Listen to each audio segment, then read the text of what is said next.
Okay, so for anyone keeping count, the president's dire immigration policy has now been protested on the streets across the country. No more hate, no more fear. Immigrants are welcome here. Immigrants are welcome here. In Italy's House of Parliament. Protesting at the Lombardy Regional Council, Italy's leftist Democratic Party has a message.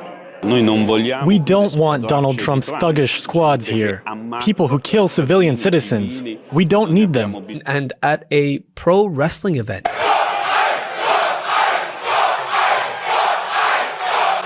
I mean, that's a pretty diverse lineup, unifying around the same core message. You're absolutely blowing it. I am a registered Republican. My dad was the president of American Pipeliners Association, so I came by it rather naturally. Voted for the president, supported him, but I really want to apologize.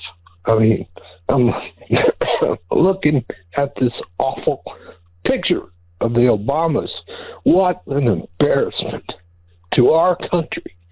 All this man does is tell lies. Now, here's the thing. Donald Trump has been booed before, sometimes at sporting events, sometimes at speeches. But something unusual just happened at a live all-elite wrestling event in Las Vegas. A crowd more known for enthusiastic cheers than political coordination, they unexpectedly interrupted into a loud F ICE chant. And if wrestling fans, of all people, are using pro-sporting events to protest Trump's immigration policies, it's worth asking the question, right? Is the cultural tide really turning against the president?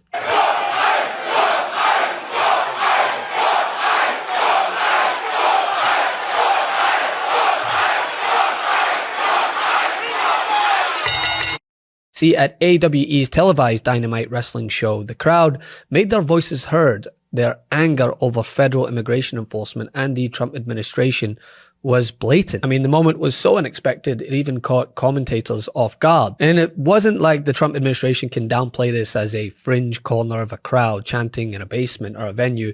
It was televised live and caught national attention as an audible backlash against this administration. They are, ICE and CBP, are breaking their own protocols. You read them earlier, their own protocols, and not only roughing people up, but literally shooting at people and killing them when in some cases they're U.S. citizens and they're doing nothing wrong. So this is why I have said that the president is not following the law, why Kristi Noem needs to resign or be impeached, and why Tricia McLaughlin should not have the job that she has. She's a pathological liar. She's their spokesperson. Governor, you just... Now, I'm not going to sit here and make sweeping generalizations about the entire wrestling community, right? But would it be fair to say that most wouldn't expect a staunch anti-Trump message to erupt like an ole ole at a football match? I mean, think about it, right? The professional wrestling subculture has past ties to the Trump era going back decades. I mean, And where are we? I mean, wasn't Trump inducted into the WWE Hall of Fame and even hosted major events for them? So yeah, it's a different organization, but for a crowd generations later to reject his name with a chant directly tied to a policy that bears his imprint, then yeah, that's something worth paying attention to. It's not just noise. So since Donald Trump, quote unquote, took down the temperature, an ICE agent on video threatening, you raise your voice, I erase your voice. You have agents trying to get into the Ecuadorian embassy because they think they can round up some illegals there. That's illegal based on international law. Told by someone who works at the consulate, back up. He says, if you touch me, I'll grab you.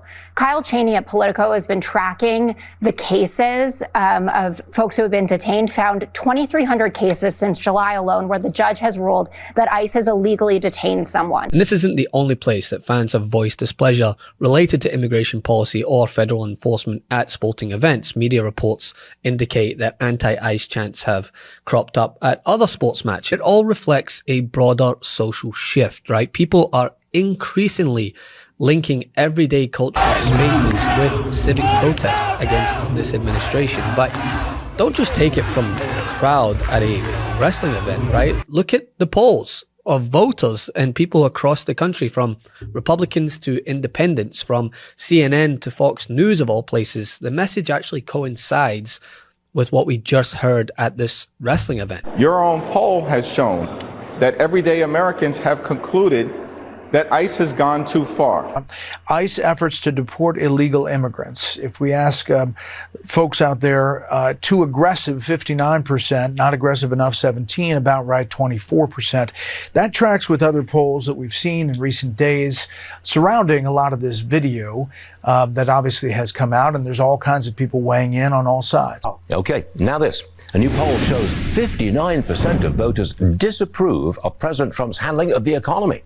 That's his worst rating on the economy since he took office. That was back in 2017. Griff Jenkins joining us this morning. Why are you laughing? Well, because listen, that's a terrible number, Stu. Trump's immigration strategy that he boasted as the biggest in history is now woefully unpopular. It's even been pointed at as one of the reasons for the massive shift in the Texas local election that saw a deep red district that voted overwhelmingly for Donald Trump back in 2024 flip blue. That's exactly right. Texas 9, because what happened in Texas 9, it didn't just swing to the left, it took a rocket ship to the left. My goodness gracious, the Texas 9 Senate district election marches. This was a district that Donald Trump won by 17 points in 2024. The Democratic candidate in the special election on Saturday, won it by 14 points. That's an over 30-point shift to the left. Any Republican, unlike Ron DeSantis, who doesn't take this seriously, they should realize that this is very perilous. Looking at Texas, though, I mean, that should scare Republicans. That was the point that Ron DeSantis made in a post. You know, that seat, that state Senate seat, flipped. It was a district that the president won by 17 points, and the Republican had outspent the Democrat there 20-1. And still, you know, the Democrat took that seat. Ron DeSantis wrote, special elections are quirky, not necessarily projectable regarding a general election. That said, a swing of this magnitude is not something that can be dismissed. Republicans should be clear-eyed about the political environment heading into the midterms. So yeah, at a wrestling event in Las Vegas, fans chose to chant F ICE, not for a storyline, but as a real reaction to federal immigration enforcement tied to Donald Trump, in the same way that voters who overwhelmingly sided with the president in the past chanted in the same way in protest at the voting booth. So this 30-point flip should really scare Republicans and really start to take notice here that Democrats are not, it's not just Democrats voting for these people, it's independents and Republicans that are turning for these special elections. And like I just mentioned, Democrats have flipped 26 seats since the election in 2024. That is a reason. It does not have to do with money, and it does not have to do with the candidates that Dems necessarily are putting up, although that will widen the map and more opportunities for Dems.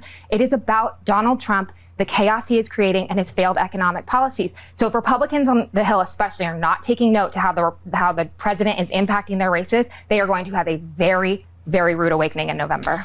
It's a cultural feedback loop that we are seeing here, and it's worth paying attention to because it shows that we're at a breaking point where political sentiment breaches even the most unlikely entertainment venues, and Trump clearly can't avoid it anymore. He is not worthy of the presidency.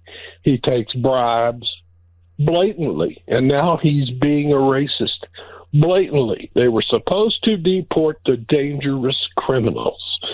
They were not supposed to go after small children, storm schools, bring terror upon, the little kids and the women and children, not just the immigrants in the school. All the children are scared.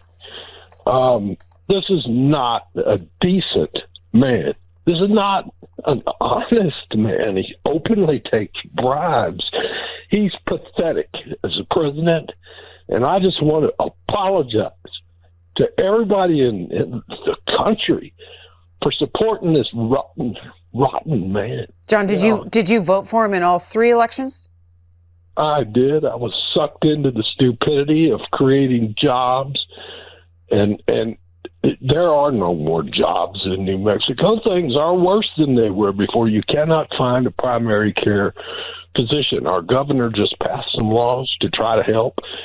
If you are a young physician, we want you in New Mexico. Come here. There's a great need for you. All right. Want to stay plugged in? Become a subscriber to our Substack at MeidasPlus.com. You'll get daily recaps from Ron Filipkowski, ad-free episodes of our podcast, and more exclusive content only available at MeidasPlus.com.